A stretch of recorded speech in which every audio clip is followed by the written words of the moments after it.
काय म्हटलंय बघा, the period of oscillation of second pendulum. Second pendulum मी पेंडुलम टॉपिक मध्ये येतोय. ह्याचा टाइम पिरियड फक्त माहिती पाहिजे तुम्हाला. हा फॉर्म्युला 12 होणार. 2 pi under root L by g. बरोबर, अंडरस्टूड. सिंपल पेंडुलमचा फॉर्म्युला 12 डिराईव्ह होणार. आता ह्या प्रॉब्लेम मध्ये काय दिलंय की हा पेंडुलम एकदा प्लॅनेटवर whose mass and radius are twice of that of Earth. Okay, हा टाइम पिरियड फाइंड करायचा आहे. The period of oscillation of second pendulum म्हणजे टाइम पिरियड फाइंड करायचं कुठं, एका प्लॅनेटवर. आणि त्या प्लॅनेटचं मास अँड रेडियस दिले, किती दिले, twice that of earth. Twice that of earth. बरोबर, इज इट राईट? त्यामुळे आपल्याला ग्रॅव्हिटेशनचा कन्सेप्ट यूज करावा लागतो, कारण टी ची व्हॅल्यू कशावर डिपेंड आहे, 2 पाय. जे कॉन्स्टंट आहे, आहे का नाही constant 2 pi. And length of pendulum, कळते सगळ्यांना, लेंथ ऑफ पेंडुलम अर्थवर असून दे किंवा प्लॅनेटवर असून दे, ही लेंथ सेम राहणार का नाही, राहणार. त्यामुळे 2 पाय अँड एल हे कॉन्स्टंट आहे. What is it, constant. त्यामुळे टाइम पिरियड जो फाइंड करायचा आहे that is inversely proportional to what, square root of g. हा फॉर्म्युला यूज करायचा. मग आता हे कॉम्बिनेशन प्रॉब्लेम आहे 11वी आणि 12वीच. मग त्यामुळे आपल्याला जी मधलं रिलेशन पाहिजे, जी मधलं रिलेशन पाहिजे आपल्याला. मग कसं फाइंड करणार, मग आपण 11वीतला ग्रॅव्हिटेशनचा फॉर्म्युला यूज करूया. जी चा फॉर्म्युला काय, जीएम अपॉन आर स्क्वेअर. हा फॉर्म्युला, इज इट राईट?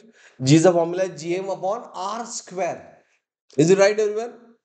काय झालं डिराईव्ह. मग मास ऑफ प्लॅनेट किती आहे, 2 टाइम्स मास ऑफ अर्थ, जे आपण एम म्हणतोय. अँड रेडियस ऑफ प्लॅनेट किती आहे, रेडियस ऑफ प्लॅनेट दिलंय ट्वाइस. ट्वाइस म्हणजे काय,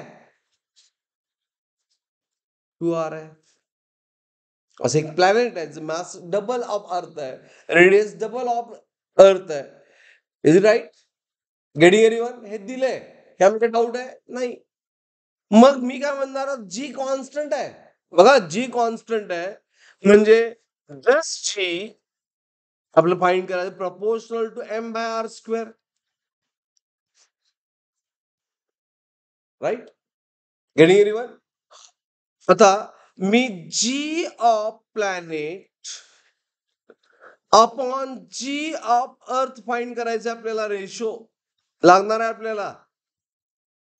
काय असणार, तर mass of planet, direct relation आहे मास बरोबर, mass of earth and radius बरोबर इनव्हर्स रिलेशन आहे. मी कसं लिहिणार, मी सांगा, इंटू रेडियस. रेडियस बरोबर इनव्हर्स रिलेशन आहे का नाही, डायरेक्ट मेट आहे तसं, पी बाय पी. इनव्हर्स म्हणजे उलट. उलट कसं असणार, रेडियस ऑफ अर्थ divide by radius of planet. हे कळालं काय? आता हे 11वीत चाललंय. Getting everyone? इनव्हर्स रिलेशन ना. मग मी आता व्हॅल्यू पुट करतो. मास ऑफ प्लॅनेट किती आहे, 2m by m into radius of earth r. Radius of planet किती आहे, 2r चा square. m get cancel, r get cancel. मग हे किती आलं, 2 इंटू 1/4 म्हणजे किती आलं? 1/2. अंडरस्टूड? It is 1/2. काय आलं हे? VP/G ची व्हॅल्यू आपण फाइंड केली, म्हणजे अर्थच्या रेडियस पेक्षा हाफ असणार आहे. राईट? आता मी काय फाइंड करायचं आहे? Time period. So time period बघा, टाइम पिरियडचा फॉर्म्युला आपण काय केला?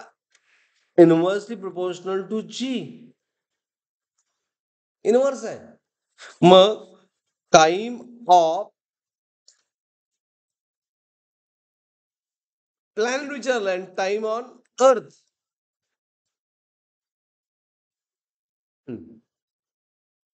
आता जी काय येणार? स्क्वेअर रूट इनव्हर्स आहे ना, मग कसं असणार? G on earth upon g on planet. Understood? इथं आपल्याला GP/G आहे, मग G/GP काय येणार? G/GP काय येणार सांगा? बरोबर आहे. जर GP/G जर हाफ असेल तर G/GP किती येईल? नाही का आलं? तू कसं आलं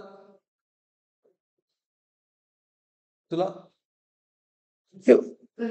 हा हा GP/G G/GP आपल्याला पाहिजे ना, म्हणजे काय आलंय?